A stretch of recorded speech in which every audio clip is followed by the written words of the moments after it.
Hey, if you're new to this channel, welcome, and thanks for watching this video. You can click subscribe to see more from me in the future. In this video, I'm going to talk about how you can quit smoking once and for all. I'm going to go over how I did it, and it's really quite simple. It may surprise you.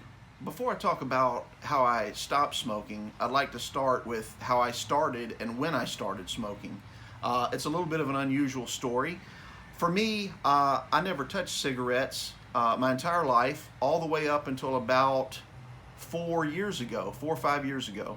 And, it was just gross, and, nobody that I was around very often smoked, except for the times that I worked in the restaurant industry. A lot of people smoked there. I was in sales, and, in sales for most of my career, not too many people smoked because we're going into business meetings, and it was getting to that time where there was more awareness about the dangers of cigarette smoking. I'm not going to go into that on this video. There's plenty of statistics out there and you can see that. And the truth is, that's not really why I stopped. I wasn't that concerned about my health. I mean, that's just the truth. That's not why I stopped.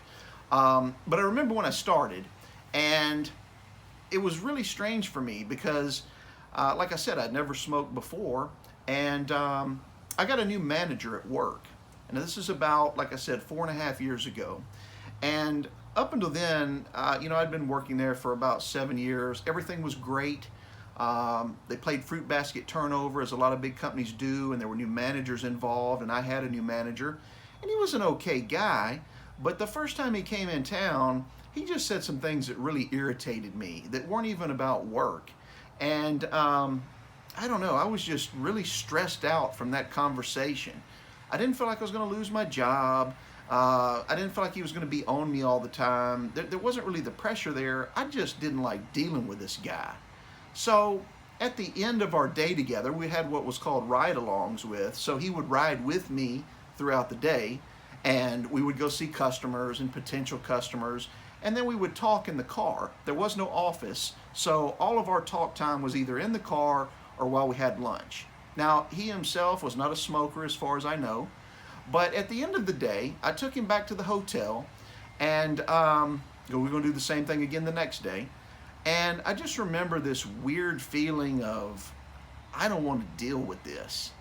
And I stopped at a gas station, and it was really weird because this may sound surprising to somebody who smoked a lot, but I didn't even know how to buy cigarettes.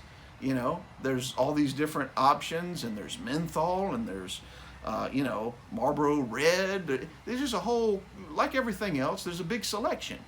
I knew that they were expensive, and at the time I'm in Memphis, so this was before I moved to New York. I found out exactly how expensive they could be when I got there, but I just remember kind of strangely walking up to the counter, and I just asked for the first thing that I could read, which was Marlboro Red.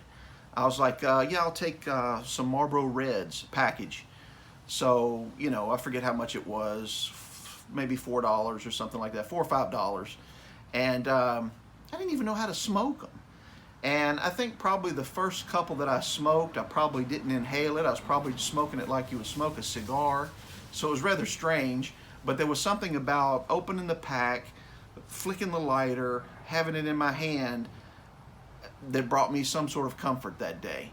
And so, time went on, and eventually, I was smoking probably, I don't know, easily 6 or 7 a day. 6 or 7 cigarettes, not packets, not packages of cigarettes. You hear a lot of people, hey, I was smoking 3 packs a day. It wasn't like that. So this got me thinking later, you would hear of people who got addicted to nicotine and they couldn't stop smoking, and they would try and get on the patch or the gum, and they were just addicted to nicotine. And I never did feel like I was addicted to nicotine. I felt like what I was addicted to was that relief that gave me for a few minutes. I deserved that. I deserve to be able to walk outside and not have to deal with life for a little while. Even if that was 5 minutes at a time, a couple of times a day. I had plans to move to New York City, and that was a little bit stressful. But the truth is, I just decided one day I was going to start smoking cigarettes. So that's what I did. And of course, unhealthy for sure. Again, the statistics are out there, and you can see that. But that's not what this video is about. So that's how I got started smoking cigarettes.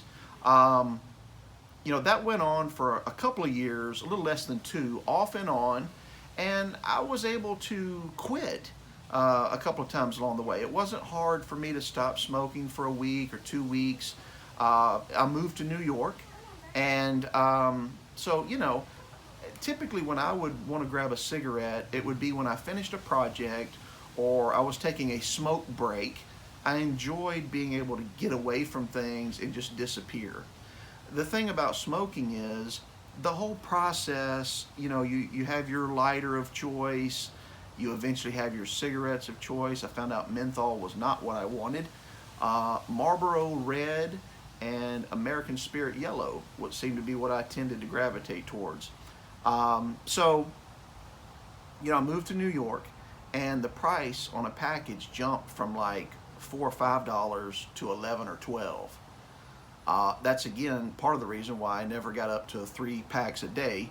I can't imagine spending that kind of money on it. But even even smoking a couple a day up to maybe 5 or 6 a day, that's still a lot of money.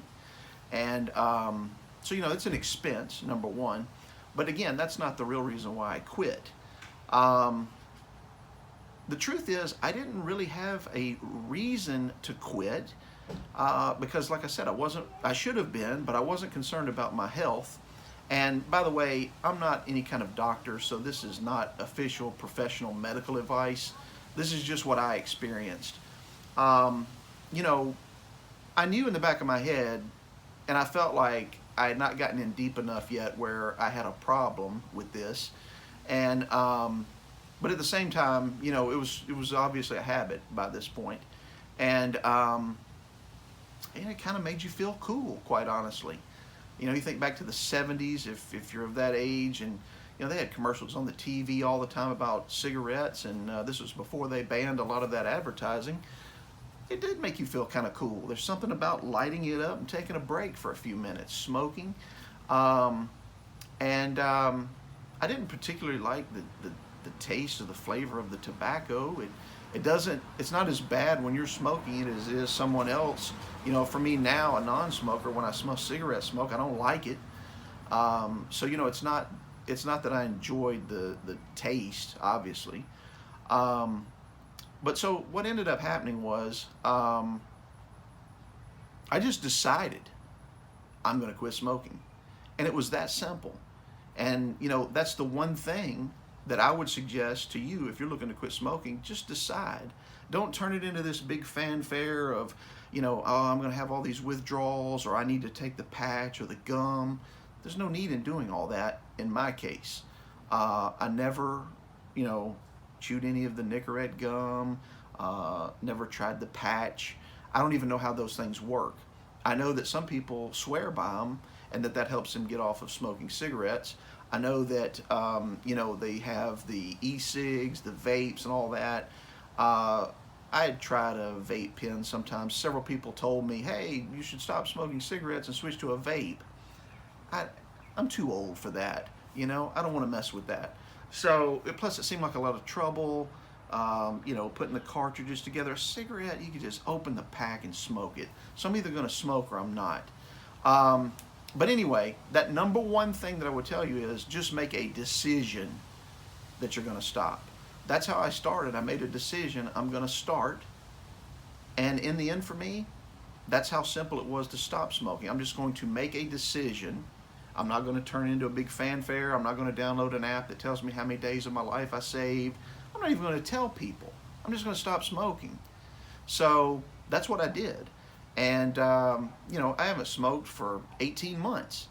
And, there is a withdrawal symptom period that you have. If you've ever tried to quit smoking, you probably know what I'm talking about. I I never did actually feel the symptoms. It wasn't like I started, shaking or felt like I needed to get some nicotine right away. But again, that didn't provide me that type of relief when I would smoke one. It was more the break, I deserve a break. Maybe I should have gotten a Kit Kat instead. But, and that's the other thing, I did notice that while I was smoking, I lost some weight. And I noticed when I stopped smoking, I gained some weight. Maybe, the reward center in your brain, when you don't have the nicotine, it wants the food.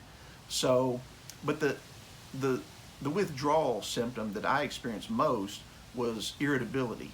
And for me, I didn't even notice it, but people around me would. So, like I said, I would stop when I, would take a trip and be around people. Because in New York, I was mostly by myself. Wasn't bothering anybody, but I didn't want to smell like cigarette smoke all the time. And so, I would have that. I would get irritable. And that wasn't really fair to the people that I was around, but that happened. And it happened when I decided to stop smoking altogether. I knew I would go back, when I was taking trips. I knew, once I get back to New York, I'll probably start smoking again. And so once I made that decision of I'm done, the same thing happened, About a week and a half in, I got kind of irritable. It wasn't extreme, but it was definitely noticeable to the people I was around. They could tell I was in a bad mood. And that lasted for a couple of days, and then that went away. I'd love to be able to tell you that I started sleeping better and that all of life's problems went away. It did not when I stopped smoking. You still have problems that you have to deal with. And so, I just decided. And I would encourage you, if you're looking to try and quit, don't turn it into a big fanfare, don't tell everybody hey, I'm fixing to stop smoking on Facebook and all that. Just stop. Just make your decision that you're going to stop. And, I know a lot of people are like, you got to have your why and you got to have your reasons. For me, it didn't work that way. I just simply said, I'm going to stop smoking. And I haven't had an urge to smoke cigarettes in 18 months. And believe me, there's been quite a few changes in my life, obstacles, challenges, with the pandemic, ended up moving, many other things that I won't get into on this video that would stress somebody out to possibly make them want to go back smoking. Stereotypical type things are like, whew, I need a cigarette. I never did feel that. So I know this is probably not exactly what you were looking for as far as a tactic to stop smoking, but for me it really was that simple. Just make the decision. And I would encourage you to do it because there are benefits, obviously, health-wise. And again, you can look those up. But however you do it, I wish the best for you, and I hope it goes smoothly for you. Comment down below if you've tried to quit before and haven't been able to. Maybe there's some other people here that can support you and tell you what they did different. I know my way is a little unorthodox, and it's probably not going to work for most people, but it is a little different, and that's what I wanted to bring to you, is something different. So thanks for watching this video. If you want to see more content from my channel, click the subscribe button. You can click the bell notification if you wanted to be alerted and notified when I post new content. So most of my channel is about New York City, living life in New York City, and BTS. So anyway, I hope you have a great day. Thanks so much for watching this video.